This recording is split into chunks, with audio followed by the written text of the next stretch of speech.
ओम नाम सबसे बड़ा, इससे बड़ा न कोई।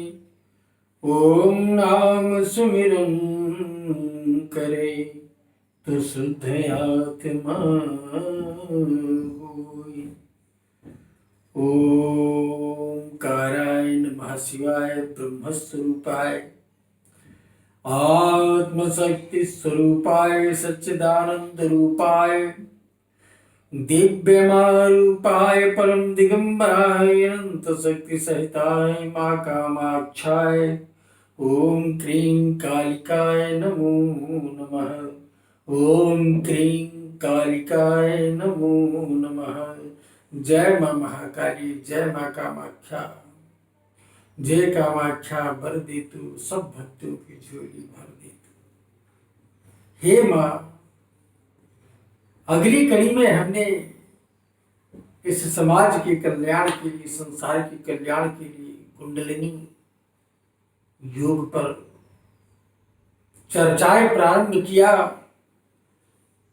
और उन चर्चाओं के मध्य हम आपको ये बतलाना चाहते हैं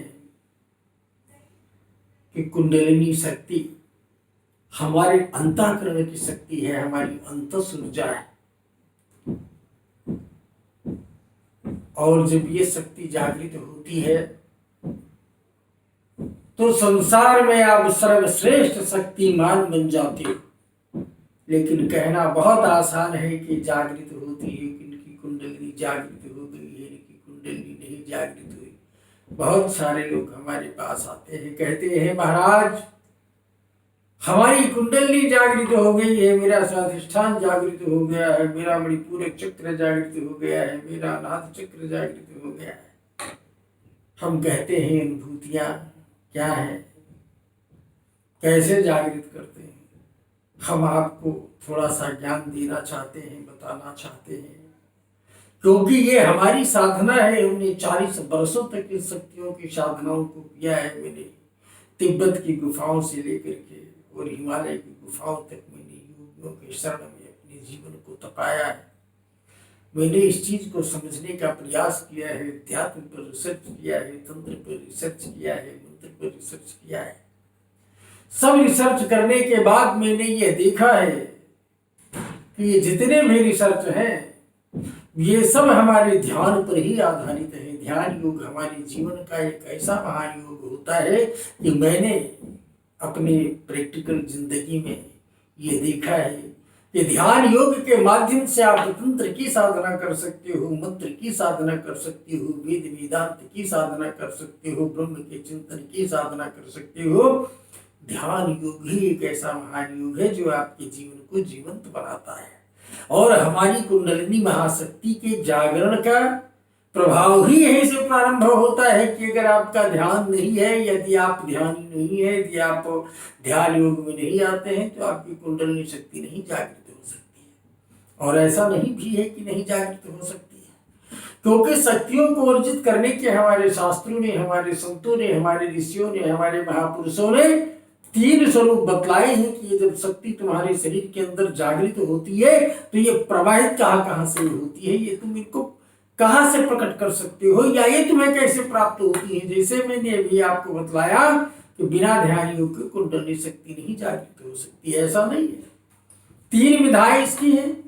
प्रथम विधाएं है, शायद मैं पहले भी इंगित करा चुका हूं कि पहली विधाएं ऐसी हैं कि जो भी व्यक्ति इस संसार के अंदर 9 महीने गर्भ के अंदर रहकर और इस पृथ्वी पर आता है, जन्म लेता है, वो अपने पूर्व जन्म के कृत्यों के साथ में जन्म लेता है। और उसके पूर्व जन्म के कृत्य किस प्रकार से हैं, वो साधक रहा है, वो संत रहा है, वो ऋषि रहा है, वो सिद्ध रहा है, वो योगी रहा है, वो राजा रहा है, वो रंक रहा है, वो गरीब रहा है, वो कर्म युक्त रहा है, कुकर्म युक्त रहा है, धर्म युक्त रहा है, धर्म युक्त रहा है। उसके पूर्व जन्म की क्रियाएं यही पर आकर के परिलक्षित होती हैं और यही दिखाई पड़ती है।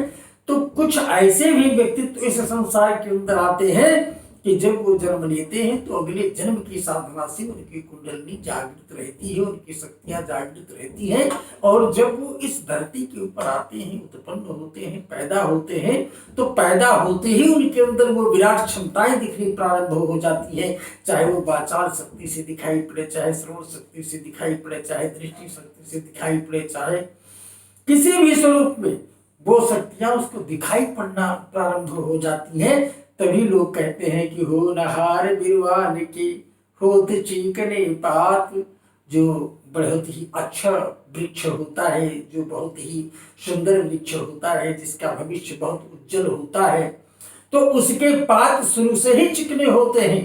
तो जब बालक पैदा होता है और वो तीव्र बुद्धि का लगता है, तीव्र वाणी का लगता है, तो लोग ऐसा कहते हैं कि ये तो भैया इसका भविष्य तो बहुत अच्छा है, ये तो बहुत आगे तक जाएगा। यही हमको ये कन्फर्म होता है कि अगले जन्म की साधना इसकी जागृत है, इसका कोई ना कोई चक्र अवश्य एक्टिवेट है। चाहे वो मूलाधार चक्र एक्टिवेट हो, चाहे स्वाधिष्ठान चक्र एक्टिवेट हो, चाहे मणिपूरक चक्र एक्टिवेट हो, चाहे अनाहत चक्र एक्टिवेट हो, चाहे विशुद्ध चक्र एक्टिवेट हो, चाहे आज्ञा चक्र एक्टिवेट हो, चाहे सहस्त्रासन चक्र एक्टिवेट हो। यानी इन 6 चक्रों में से कोई ना कोई चक्र उसका एक्टिवेट रहता है। और उसी एक्टिवेशन पर, उसी एनर्जी के प्रवाह पर, उसी ऊर्जा के प्रवाह पर ये साधक कन्फर्म करता है कि इसका कौन सा चक्र एक्टिवेट है। कि ये वाणी से वाचाल है, वाणी से चतुर है, बुद्धि में तीव्र है, तो कौन सा चक्र एक्टिवेट होना चाहिए। यही नहीं, दूसरी प्रक्रिया होती है कि वो व्यक्ति स्वयं कुछ अंश उसके पूर्व जन्म के होते हैं अध्यात्म में चलने के लिए, और जब वो अध्यात्म में प्रवेश करना चाहता है, गर्भार छोड़ना चाहता है, तो वो गुरु को ढूंढता है। और जब गुरु प्राप्त हो जाता है तो साधना रत बना करके अपने आप को परिश्रम करता है, मेहनत करता है।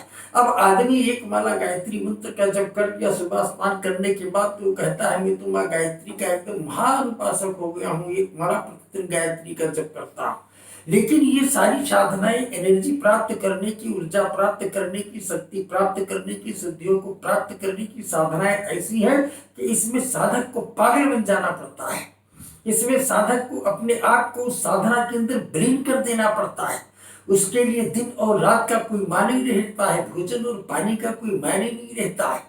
वो अपने आप को, उसके सामने सिर्फ ईश्वर की सत्ता दिखाई पड़ती है, ईश्वर की कृपा दिखाई पड़ती है, ईश्वर का औरा दिखाई पड़ता है, परमात्मा तत्व की जागृति दिखाई पड़ती है। और वो अपने अंदर की अनुभूति को, अपने आनंद को पिरोहित करता है, और तब संसार से वो बिल्कुल दूर हो जाता है। और वो जब ईश्वर में सन्निहित, सम्माहित हो जाता है, सन्निहित हो जाता है, तो ईश्वरीय शक्ति उसके अंदर अपने आप जागृत होना प्रारंभ कर देती है। जो शक्तियां ईश्वर के अंदर है, जब ईश्वर तुम्हारे अंदर जागृत होगा तो वो शक्तियां तुम्हारे अंदर जागृत हो जाएंगी। तो अपनी साधना से दूसरी शक्ति को, तुम अपनी शक्तियों को जागृत कर सकते हो, अपने चक्रों का भेदन कर सकते हो, कुंडली को एक्टिवेट कर सकते हो। तीसरा मार्ग इसका ये होता है कि अगर इस योग का साधक, इस योग का सदगुरु अगर तुम्हें जीवन में टकरा जाए, तुमने उसका सेवा करके, उसको प्रसन्न करके, उसको आनंदित करके, उसको प्रफुल्लित करके, उसको प्रसन्न कर लिया, अगर वो आशीर्वाद दे दिया आपको, आपके आज्ञा चक्र को उसने अपनी मध्यमा अंगुली से स्पर्श कर दिया, स्पर्श करके उसने प्रकृति से ऊर्जा ग्रहण करी, उस ऊर्जा को तुम्हारे आज्ञा चक्र के माध्यम से अपने हाथ की मध्यमा की अंगुली के प्रथम नोक से स्पर्श करके, और वो मात्र हल्का सा चिंतन करके, और उसने तुम्हारे अंदर प्रवाहित करने का प्रयास किया, तो अगर तुम कमजोर हो तो तुम्हें बेहोशी आ सकती है, तुम्हें झटका लग सकता है, तुम्हें परेशानी हो सकती है। एक नई ऊर्जा जब तुम्हारे बॉडी के अंदर प्रवेश करी तो तुम उसको जल्दी झेल नहीं सकती हो। इसीलिए सदगुरु जब तुम्हें बुलाता है तो सबसे पहले तुम्हें साधना करवाता है, साधक बनवाता है, आसन सिद्धि करवाता है, तुम्हारे बॉडी को विराट करता है, तुम्हारे अवयव को विराट करता है, तुम्हारे शरीर की जो इंद्रियां हैं उनको मजबूत बनाता है। तो जब दैविक शक्तियां तुम्हारे शरीर के अंदर प्रवेश करती है, दैविक ऊर्जाएं तुम्हारे शरीर के अंदर प्रवेश करती है, तो तुम उस झटके को झेल सकते हो, उस एनर्जी को झेल सकते हो, उस कारण को झेल सकते हो, उस परम पिता परमात्मा की संपूर्ण चेतना को संभाल सकते हो और उसमें रम सकते हो। इसको कहते हैं 3 प्रकार से शक्तियां तुम्हारे जीवन में प्राप्त होती है। प्रवाहित भी ये 3 रूपों से होती है। अगर हम शक्ति किसी को प्रदान करते हैं, हम शक्ति की ऊर्जा किसी तक प्रयास करते हैं भेजने के लिए, तो उसके भी 3 ही माध्यम होते हैं। चाहे हम उसको वाणी से भेजें, चाहे नेत्रों से भेजें, चाहे हाथ की हथेलियों से भेजें। वाणी में भी शक्ति का वास है, जो वाणी सिद्धि से कह करके भेजा जाता है।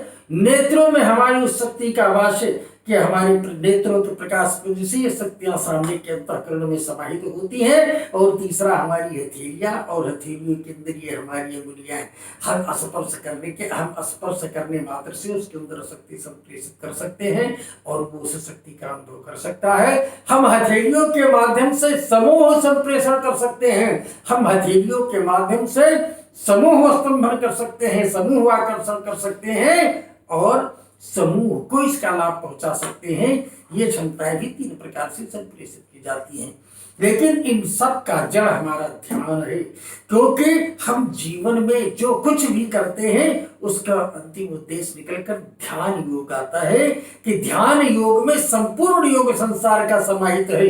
चाहे वो मंत्र जाप योग हो, चाहे वो क्रिया योग हो, चाहे वो सत्संग योग हो, चाहे वो कीर्तन योग हो, चाहे वो कथा योग हो, चाहे वो प्रवचन योग हो, चाहे वो पूजा योग हो, चाहे वो पाठ योग हो, चाहे वो जप योग हो, चाहे वो तप योग हो, चाहे वो कोई भी योग हो। संसार के अंदर जो कुछ भी हम करते हैं उनका मात्र एक ही उद्देश्य होता है कि उनका अपने ब्रेन को कंसंट्रेट करना, दिमाग को एकाग्रचित करना, अपने मन को एकाग्रचित करना, मन की शक्ति को पहचानना। और जब तुम इन शक्तियों के पास नजदीक आते चले जाओगे तो तुम्हारे अंदर की स्वतः कुंडली शक्ति जागृत होने के तरीके में अपने आप ऊर्ध्वगामी होना प्रारंभ करेगी। उनकी भी विशिष्ट क्रियाएं हैं जो हम इसी कड़ी के अंतर्गत आपको एक एक दिन में प्रतिदिन अवगत कराते रहेंगे और उनके बारे में जानकारी देते रहेंगे, जिन्हें आप सूक्ष्म से सूक्ष्म गति में समझें और इनका प्रयास करें करने के लिए, तो आपके जीवन में एक नई उन्नति, नई प्रगति, नई ऊर्जा का प्रवाह प्रारंभ हो।